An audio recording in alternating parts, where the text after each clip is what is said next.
Nous sommes invités à reconnaître qu'il est nécessaire de rester tendu vers l'annonce à ceux qui sont éloignés du Christ, car telle est la tâche première de l'Église. L'activité missionnaire représente aujourd'hui encore le plus grand des défis pour l'Église, et la cause missionnaire doit avoir la première place. Que se passerait-il si nous prenions réellement au sérieux ces paroles?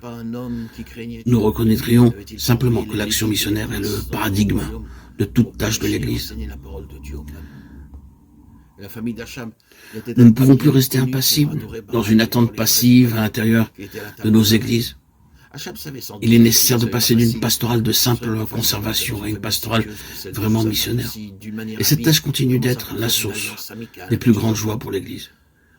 Il y aura plus de joie dans le ciel pour un seul pécheur qui se répand que pour 99 justes qui n'ont pas besoin de repentir. Luc 15, 7. Quelle méthode adopta Achab?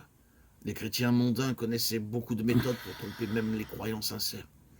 L'évangélisation obéit au mandat missionnaire de Jésus. Allez donc de toutes les nations, faites des disciples, les baptisant au nom du Père, du Fils et du Saint-Esprit, leur apprenant à observer tout ce que je vous ai prescrit. Matthieu 28, 19, 20. Dans ces versets, on présente le moment où le ressuscité renvoie les siens prêcher l'évangile en tout temps et en tout lieu pour que la foi en lui se répande en tout point de la terre. Par cette évangélisation, nous pouvons accomplir la parole de Philippiens 4.4. Réjouissez-vous sans cesse dans le Seigneur. Je le dis encore, réjouissez-vous. Dans la parole de Dieu apparaît constamment ce dynamisme de joie, ce dynamisme de la sortie que Dieu veut provoquer chez les croyants. Abraham accepta l'appel à partir vers une terre nouvelle. Genèse 12, 1, 3.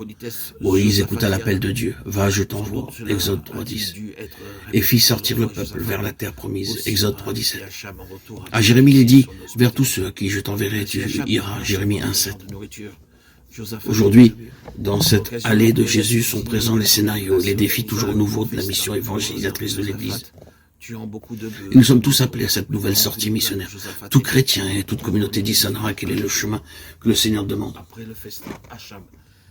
Nous sommes tous invités à accepter cet appel, sortir de son propre confort et avoir le courage de rejoindre toutes les périphéries qui ont besoin de la lumière de l'Évangile.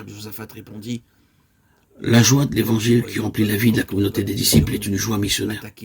Les 70 disciples en font l'expérience, eux qui reviennent de la mission, pleins de joie. Luc 10, 17. Jésus la vit, lui, qui exulte de joie dans l'Esprit Saint et loue le Père parce que sa révélation rejoint les pauvres et les plus petits. Luc 10, 21.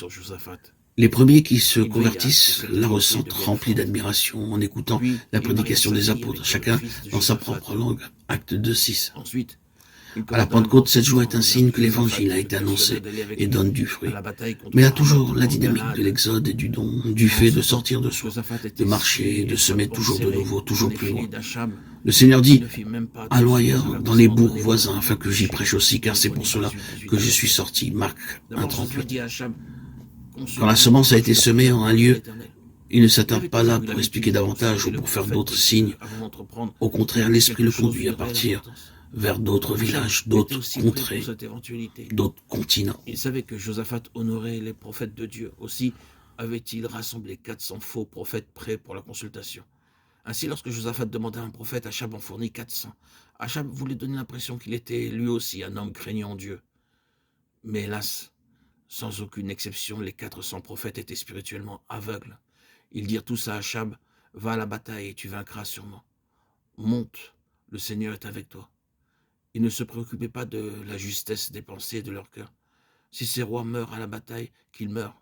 Qu'est-ce que cela peut nous faire? Beaucoup de prédicateurs sont comme ces faux prophètes. Ils n'ont pas le soin de donner fidèlement le message de Dieu. Ils cherchent le genre de message que les gens aiment entendre. Et ils leur donnent.